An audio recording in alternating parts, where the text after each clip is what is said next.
Thank you very much, Yvonne. Good morning, everyone. I've got to get the mic adjusted here.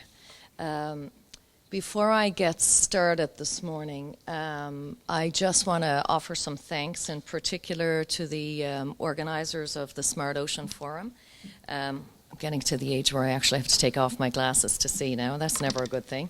And I do want to offer my thanks to the organizers of the forum, in particular to Mark Ennis and the representatives from Invest Northern Ireland.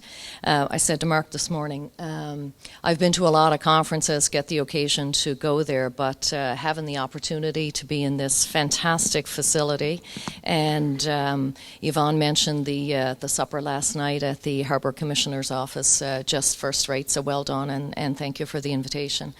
I'd also like to thank this morning Mike Devan, who's for the opportunity to be here at this conference. I first met Mike back in the spring of this year. He was in Newfoundland at a conference, and we chatted a bit there, and I guess since early fall we've been back and forth. He has some ideas about how we might develop some partnership opportunities between Ireland and Newfoundland and Labrador. So it's a great opportunity for me to be here to see how we might move some of those forward. I said to a number of people since I've been here, this is actually my first visit to Belfast. But as a Newfoundlander, I grew up in a place that has really deep cultural roots with this part of the world. And I've only been here a couple of days, but the similarities between my province of Newfoundland and Labrador and this part of the world, I can tell you, it's just absolutely amazing. So it's been a real treat to be here. Often when you're trying to develop international partnerships, there can be cultural barriers, and sometimes that can be hard to overcome. And so it's really no wonder that from a Newfoundland and Labrador context, we are paying attention to Ireland. There is something really organic about the way we relate to one another and just about how we get along together. When it comes to international partnerships, and I think this is particularly true in the ocean tech sector, success is dependent not only on innovation, but on international collaboration. We've heard a lot about that in the past day or so, and certainly Mark talked about it this morning as well. Yesterday, Minister Foster talked about open innovation and collaboration and the need to collaborate to find new opportunities. And certainly Commissioner Quinn as well, she stressed the importance of international collaboration in her remarks. So I think it only makes sense for us to try and work together to build our capabilities and to look for ways to strengthen our connections for the benefit of both of our economies. So in that spirit of collaboration, I'm going to focus my remarks today in three particular areas. I'm going to talk a little bit about the Atlantic Canada Opportunities Agency, which is the federal agency that I represent. We call it ACOA for short because it's a very long title. Secondly, I'm going to talk a little bit about Newfoundland and Labrador's ocean technology sector and really how that developed. And then finally, I'm going to share with you a few thoughts on how I see that we might move forward through collaboration. So firstly, what is ACOA? Well, we're an economic development agency, perhaps much like Invest Northern Ireland, and we're an agency of the Government of Canada. ACOA's mandate is to create opportunities for economic growth in Atlantic Canada by helping businesses become more productive, more competitive, and more innovative. We work with communities to develop and diversify local economies, and we work to promote the strengths of our industries and the talents of our people across our country and around the world. Through our programs and services, we help to create good-paying, long-lasting jobs in a diversified economy.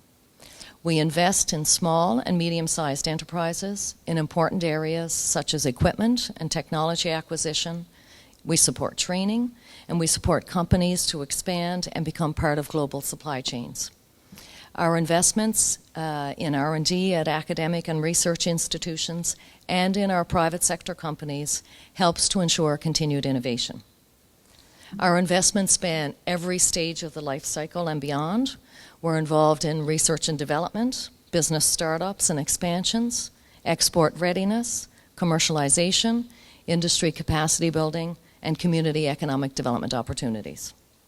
We've been around for about 26 years, and in that time we have developed a talent for facilitating joint ventures and strategic alliances between local and international companies.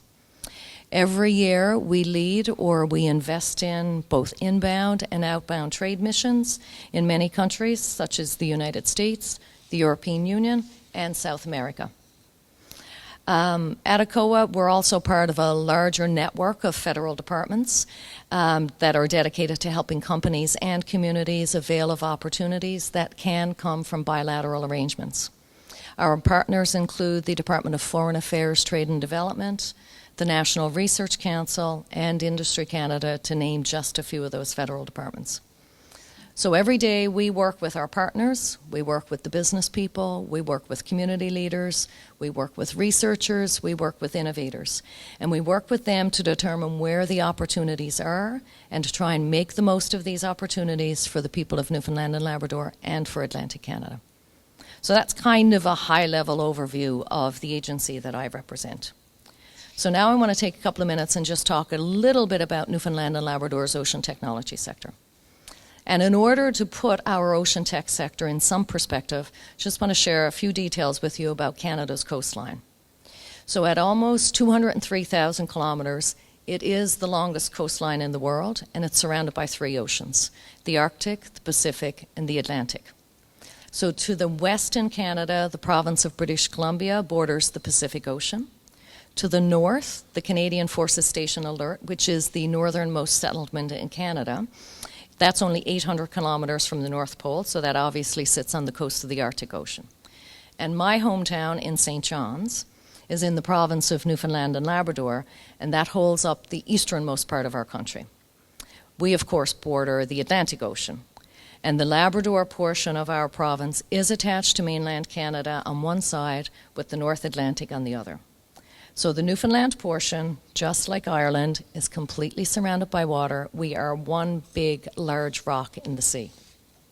So like you, we have a vested interest in our oceans and a great deal of expertise in ocean and marine technology. Like our huge coastline, our ocean tech capacity in Canada is widespread. Currently, we have 4 primary regions of oceans activity: in British Columbia, in Quebec, in Nova Scotia, and in Newfoundland and Labrador.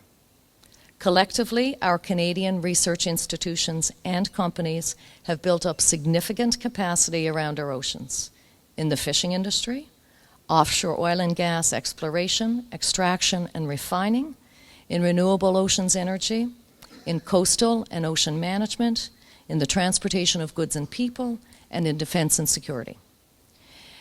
Increasingly, we are turning our attention to the north, and some of the speakers mentioned that yesterday. Arctic sovereignty is very important to Canada, particularly in the areas of fisheries and resource management, hydrographic and cold ocean research, and in maritime defense and security. The untapped resource potential is astounding, but it comes with significant challenges. But as with all challenges, there are inherent opportunities. The people of Newfoundland and Labrador know a thing or two about overcoming challenges, and Peter and I had a good chance last night. We had a little bit of a chat about the history of Newfoundland and Labrador during supper. 500 years ago, people sailed from ports all throughout Europe, and many of them from Ireland, and they settled in communities all along the Newfoundland coast, really to make a living from the sea. However, in 1992, the Government of Canada closed the fishery because our cod stocks had reached crisis proportions. And that signaled the collapse, really, of the main industry in Newfoundland and Labrador, and indeed a way of life for many Newfoundlanders.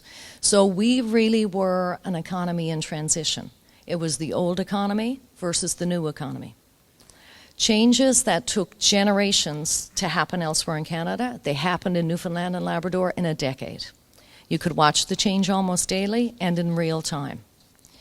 So since that time, the economy of many parts of our province, particularly in the urban areas, has rebounded, mostly thanks to mining projects and offshore oil industries, and some from their geographical advantage in relation to the more than 100 major projects underway or in development in the province, valued at approximately $45 billion. Today, an increasing number of young, well-educated, and highly skilled Newfoundland and Labradorians are dedicated to not only capturing the bounty of the sea, but to also protecting and sustaining it. Our emerging ocean technology industry lends promise to both sides of that equation. So for the last 30 years or so, Newfoundland and Labrador, particularly our capital city of St. John's, has had a focus on ocean technology. Initially, it developed as a result of the offshore fishery. However, increased oil and gas activity has established the need for services such as weather forecasting, iceberg tracking, and ocean observation and management. Subsequent investments by the federal and provincial governments, along with industry developments and advanced R&D, have come together to create a vibrant, homegrown, globally competitive ocean tech cluster in our province. This cluster is led by an organization called Oceans Advance, which is private sector led, but it's government supported, now consists of more than 50 local companies with annual sales of about $500 million. And they've set a target to double that sales level within the next 5 years. Our ocean tech sector is heavily concentrated in oil and gas, in defense and security, with fisheries and aquaculture and marine transport as significant subsectors. Institutional and academic capacity is a key component of the province's ocean tech sector. 17 institutions, including the recently established Centre for Arctic Resource Development and Look North, are now fully engaged in the sector. These facilities, many of which are housed at Memorial University, are home to everything from wave tanks to ice tanks to bridge simulators to incubation facilities. We have close to 500 private and public sector researchers, including over 80 PhDs, and they're actively involved in R&D in the province's ocean tech sector. Many of our private sector companies are spin-offs from these institutions. With world-class infrastructure and leading-edge IP being created, incubators and other support mechanisms were required to realize economic outcomes. We had to get the ideas out of the labs and into the marketplace. Let me share with you a real example of this. Virtual Marine Technology, or VMT, is one such spin-off from Memorial University. The company develops training and simulation solutions to enhance operational readiness and emergency preparedness of offshore oil and gas, safety and security, and shipping and defense organizations. Partnered with Canada's leading maritime institutions to research, model, and simulate small craft motion, VMT has provided specialized simulator expertise and technologies to clients such as the Canadian Navy and the Coast Guard, to oil and gas operator ExxonMobil, and to defense contractor Raytheon. And, as we all know, ocean tech doesn't mean that the technology has to get wet. In fact, many ocean tech companies have much in common with the aerospace and defense sector, both being technology-based. St. John's-based Provincial Aerospace, or PAL, is a world leader in maritime surveillance and maritime patrol aircraft modification. PAL got its start contracting to the Government of Canada. Today has about 900 employees operating in places such as Barbados, Trinidad, and the United Arab Emirates. This company also happens to have a long-standing relationship with Ireland through the Irish Air Corps in the area of maritime surveillance. So while there's great economic potential in the waters off Newfoundland and Labrador, our domestic market is not big enough to support an ocean industry. Most recent stats show that nearly 50% of our ocean cluster sales were from export sales. Our ocean tech companies have to operate internationally for technical collaboration, to form strategic alliances, and to gain access to new markets. They must be knowledgeable, not just about what lies immediately off our shores, but in the deepest and furthest parts of the oceans. And that's why events like this are really important for us, and why CETA, the recently signed trade agreement between Canada and the European Union, is a major development for us, and why the Galway Declaration, which Fiona talked about yesterday, why that's really significant. And it is why we, as Newfoundlanders and Labradorians, are taking note of initiatives like Horizon 2020, given its provision for international collaboration. So now I'm going to take just a couple of minutes to talk about how we might move forward through collaboration. As I said, I think there's great potential between Newfoundland and Labrador and Ireland, including developing and advancing strategic alliances and R&D initiatives.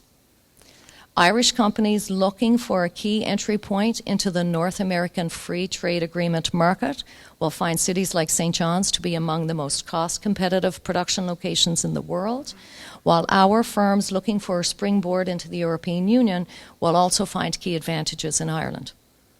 As many of you might know, in 2007, the Government of Newfoundland and Labrador signed an MOU with the Government of Ireland to increase collaboration in the area of ocean technology. In the years since, our ocean tech relationship, particularly between Memorial University's Marine Institute and the Marine Institute in Galway, and that's been talked about a lot over the past couple of days, this has advanced significantly with increased participation from both jurisdictions.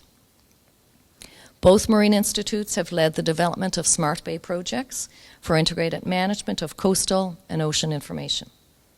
Though slightly different in scope, and Commissioner Quinn referenced this in her remarks yesterday, there is an opportunity for additional collaboration on a pan-Atlantic ocean observation initiative. I've also had some brief conversations with John and Fiona from the Galway Smart Bay project to see how we might leverage additional opportunities around the aquaculture sector using our Smart Bay projects as springboards. And I've also had some conversations with Mike on the concept of a transatlantic bridge, as he calls it, and that could see supporting SMEs from both Ireland and Newfoundland to access technology, markets, and capital using the translational capabilities of Smart Bay Ireland and Smart Bay Newfoundland. So while it's still really early days, discussions on both sides have focused on how we might advance these opportunities to our mutual benefit. So I'm going to conclude my remarks today by noting that formal trade agreements, organized trade missions, dedicated resources, and events like this one are all critical in investigating and establishing enhanced linkages between Ireland and Newfoundland and Labrador. Through the MOUs and relationships that have been established between both places, a lot has been accomplished, but much promise lies ahead. Promise that can be realized through international collaboration. Government does have a role to play in this, but at the end of the day, and Peter referenced this in his remarks, he talked about it being a shared responsibility. So it's up to all of us, really, the research community, the private sector, NGOs, and government, to develop and foster and find success in international research and business markets.